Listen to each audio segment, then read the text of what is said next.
Hi hello सगळ्यांना, शुभ सकाळ. कसे आहात सगळेजण? आजचा दिवस तुमच्यासाठी खूप छान आनंदाचा जाओ हीच देवाच्या चरणी प्रार्थना करते. स्वागत आहे तुमचं माझ्या मराठी व्लॉग चॅनलमध्ये. तर सकाळ सकाळी माझी इथे चिवडा बनवण्याची तयारी सुरू आहे, कारण आम्हाला ट्रिपला जायचं आहे. ट्रिपला म्हणजे आम्हाला जायचं आहे महाकालेश्वरच्या दर्शनासाठी. 3 दिवसाची ट्रिप आम्ही प्लॅन केलेली आहे आणि ट्रेनने नाही तर आम्ही गाडी करूनच जाणार आहोत आणि आम्ही 10 जण जाणार आहोत. त्यामध्ये आमचा 4 जणांचा परिवार, माझी आई आणि माझ्या नणंदचा पूर्ण परिवार जाणार आहोत.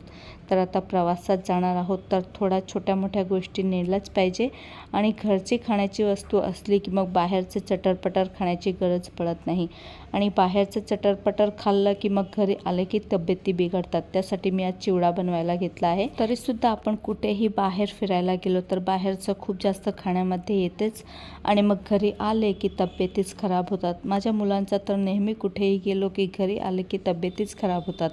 म्हणून बाहेरचं आम्ही जास्त काही खात नाही, घरूनच बनवून घेऊन जातो. पण तरीसुद्धा बाहेर गेलो की खाण्यामध्ये येतेच काही ना काही.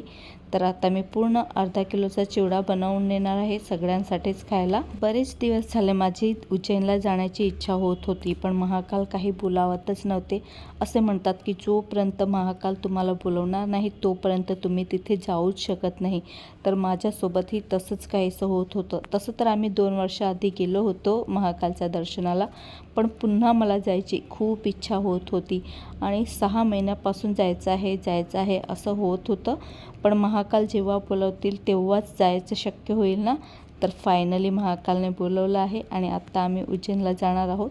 उज्जैनसोबत आम्हाला ओंकारेश्वरच्या दर्शनालाही जायचं आहे. बघूया आता कसं काय होते, तर ते शेअर करेलच मी तुमच्यासोबत व्हिडिओ थ्रू.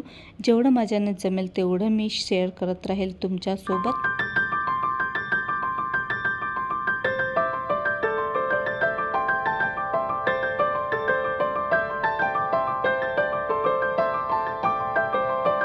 चिवडाही बनवून घेतला आणि काही बाहेरचा थोडासा नाश्तासुद्धा घेतला होता सोबत.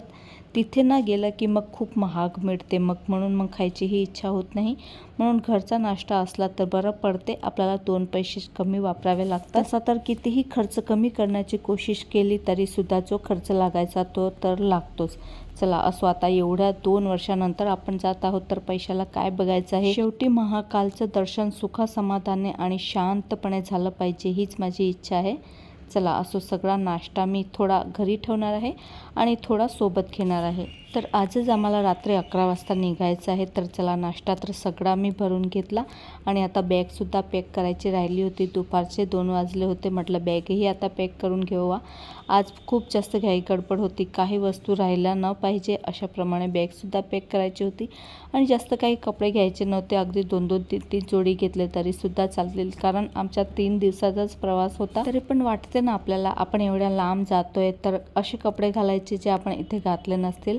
आणि प्रवासात थोडे कम्फर्टेबल कपडे असले तरच आपल्याला चांगलं वाटते, नाही तर मग ते घालूनही आपल्याला इरिटेट होते. म्हणून थोडेसेच कपडे, यानी की 2-2, 3-3 जोडीच आम्ही नेणार होतो आणि मग कशाला ते नुसतं ओझं मिरवायचं. तसं तर गाडी होती म्हणून सोबत काही बॅगा मिरवायची गरज नव्हती. गाडीमध्ये ठेवलं की आपण दर्शन करण्यासाठी निघू शकतो. पण तरीही आम्ही रूम बुक करणारच होतो, म्हणून जास्त ओझं नेलं तरीही चालेल, पण आम्ही मुद्दामच जास्त ओझं नेलंच नव्हतं. अगदी 3-3 जोडी कपडे घेतले होते, त्यामधूनही आमचे 1-1 जोडी तर कपडे परतच आले. आणि आपण अशा मोठ्या एखाद्या तीर्थस्थानी गेलो तर तिथे गर्दी किती असते हे तर विचारायची गरजच नाही आहे. 4-4, 5-5 तास तर आपले रांगेतच निघून जातात आणि त्यासाठी मग अगदी कम्फर्टेबल कपडे असतील तरच आपल्याला चांगलं वाटते. आणि आता तर अगदी उन्हाळ्याचे दिवस सुरू झालेले आहेत. खूपच जास्त गरमी पडते दुपारच्या वेळेस. त्यासाठी मी तर कॉटनचेच कपडे जास्त करून घेतले होते. तर हा कॉटनचे 2 ड्रेस मी शिवले, तर त्याला अगदी चुना पडल्या होता. कॉटनचा कपडा आहे ना म्हणून, तर त्याला म्हटलं प्रेसही करून घ्यायची. मग दोन्ही ड्रेसला मी प्रेस करून घेतली. आणि हा कॉटनचा कपडा उन्हाळ्यामध्ये घालायला खूप चांगला पडतो, याने काही गरमी होत नाही. सगळा आपला जो घाम असतो ना तो कॉटनचा कपडा शोषून घेतो, त्यामुळे मग जास्त गरमीही होत नाही. म्हणून मी कॉटनचे 2च ड्रेस घेतले होते. चला मग, सगळी तयारी झालेली आहे आणि रात्री अगदी 11 वाजता आमची गाडी येणार होती. तशी तर 10 वाजताच येणार होती, पण 11 वाजता आले आणि मग आम्ही निघालो महाकालेश्वरच्या दर्शनासाठी. आता याचा पुढचा व्लॉग तुम्हाला अगदी उज्जैनच्या दर्शनाचाच येणार आहे, तर चॅनलला सबस्क्राईब करून ठेवा. आणि कसा वाटला व्हिडिओ कमेंट करून नक्कीच सांगा. चला तर मग भेटूया पुन्हा अशाच एका नवीन व्लॉगसोबत.